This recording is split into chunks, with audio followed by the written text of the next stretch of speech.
Hello, everyone. Welcome to Inside Gators Basketball with Todd Golden, presented by UF Health. With the head coach, Todd Golden, I'm Sean Kelley.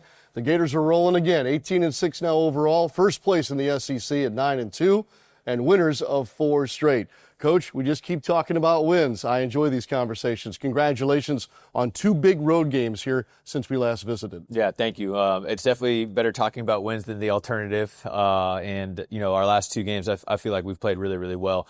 Obviously, with our big win on the road at A&M on Saturday, and then obviously it always feels great to beat the rival Georgia on the road as well. Without a doubt. I'm going to stack a bunch of numbers up here in just a second, but I want to get your initial take, the eyeball test, if you will, as the way that you see your team playing here over this last week. Yeah, we've done a really good job, as we talked about, really kind of taking pride in being a defensive first team and a physical team, a team that enjoys winning the boards. I think when we do that, we can play at our highest level, and obviously the ball handling's been really good as well. But, that combination, those 3 things, being able to play more in transition offensively, has allowed us to play really well over these last couple weeks. In the last 4 games, all wins for the Gators here. The Gators have outscored their opponents by 109 points. That's on average 27.3 points per ball game.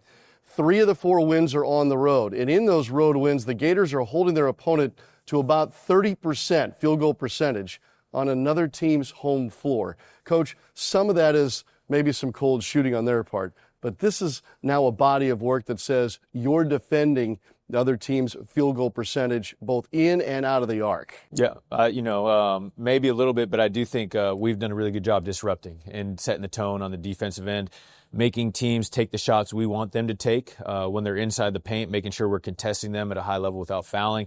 And we've done a really good job with our mental toughness guarding the three-point line. Our guards, especially Xavier and Lee, we've been able to put them on a shooter and tell them, hey, no airspace, no catches for him, make him operate inside the 3. And, our players' ability to execute the scouting report has allowed us to have some really good defensive efforts on the road. Coach, when did you find your team to be really clicking on the play to the scouting report or stick to the game plan the coaching staff has laid forth? I think we've gotten much better over the last couple weeks of the season that way. Early in conference play, we had some moments where I thought we were solid but not great. I think we've really raised it up a notch, and we're playing at an A+ level that way lately. Coach, you're playing out in front, too, in most of these cases here. What's the dynamic of playing out in front of another team? Well, I think for us, it's for anybody, but for us specifically, it's much better to do that. And again, it starts with our defense. The last couple of games, we haven't allowed a point in the first 4 minutes, of each game. It's allowed us to get up to double-figure leads early in the first half. And when you do that, the other team's going to press a little bit. They might get a little tight, start trying to make hero plays, start trying to take shots that aren't within their offense. And then for us, again, it allows us to play with more freedom on the offensive end.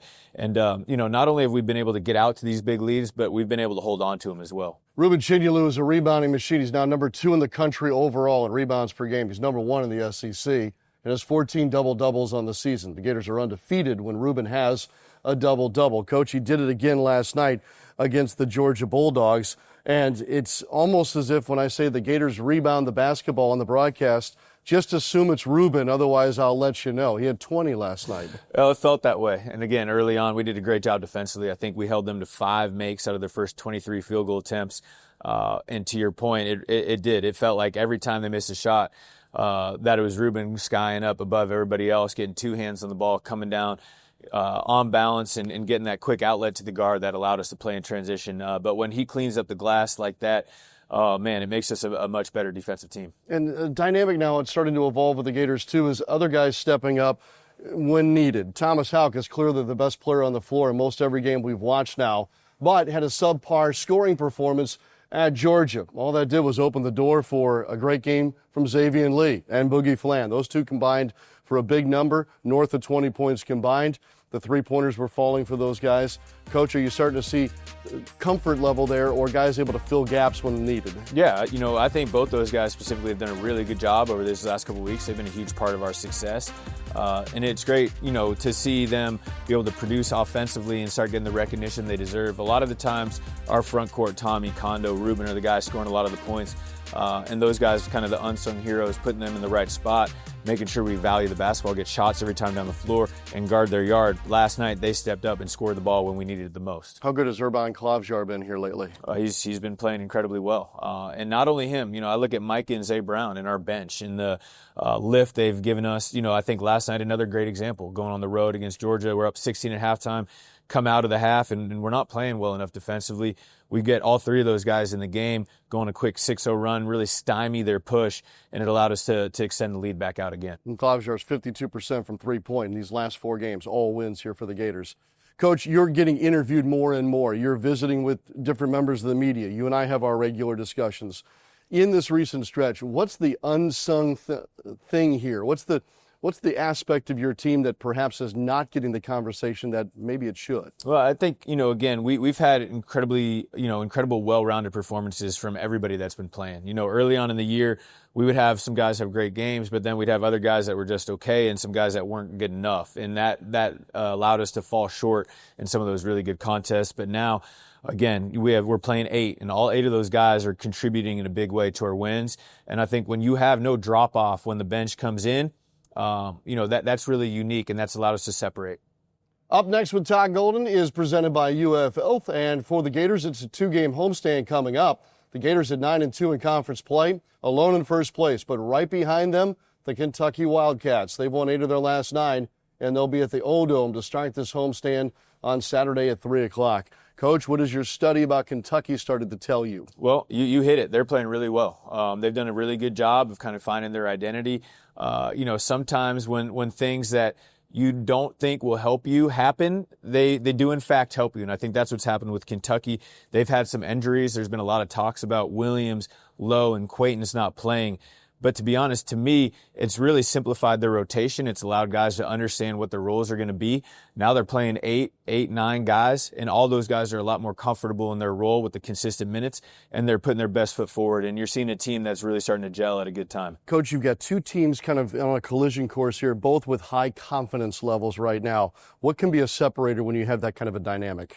For me, it's the O-Dome. Anytime you get a chance to come here and play in front of a sold-out crowd, we have incredible fan support at home.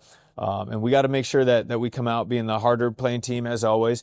But when you're playing a rival like this in a big-time game that's most likely being played for first place, having that crowd behind you, it could give you an extra lift. There is a certain wrinkle to this game on Saturday. One Denzel Aberdeen will return to Gainesville for the first time since joining Kentucky and now wearing the wrong color, blue.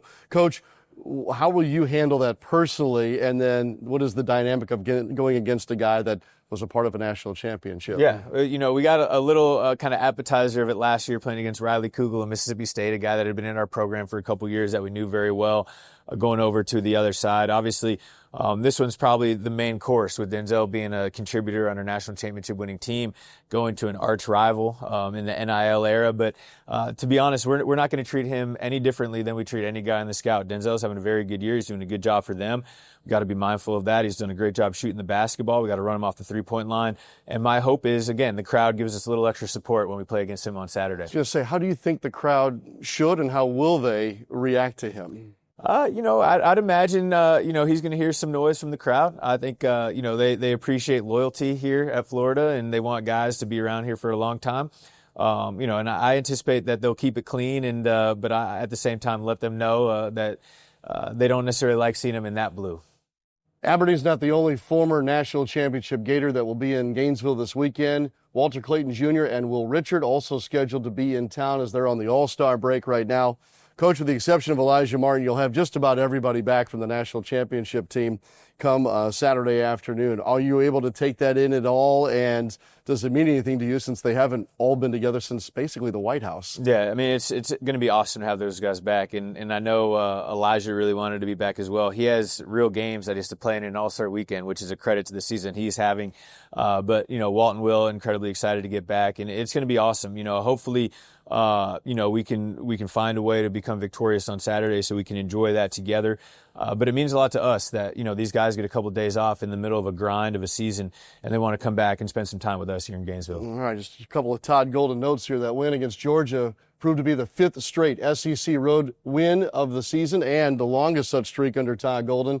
And going into a home game on Saturday and another one midweek against South Carolina, Todd Golden and the Gators in their last 42 games at home have won 39 of those. Coach, good luck on Saturday against the Wildcats. Thanks a lot, Sean. That's head coach Todd Golden. I'm Sean Kelley. We'll see you next time.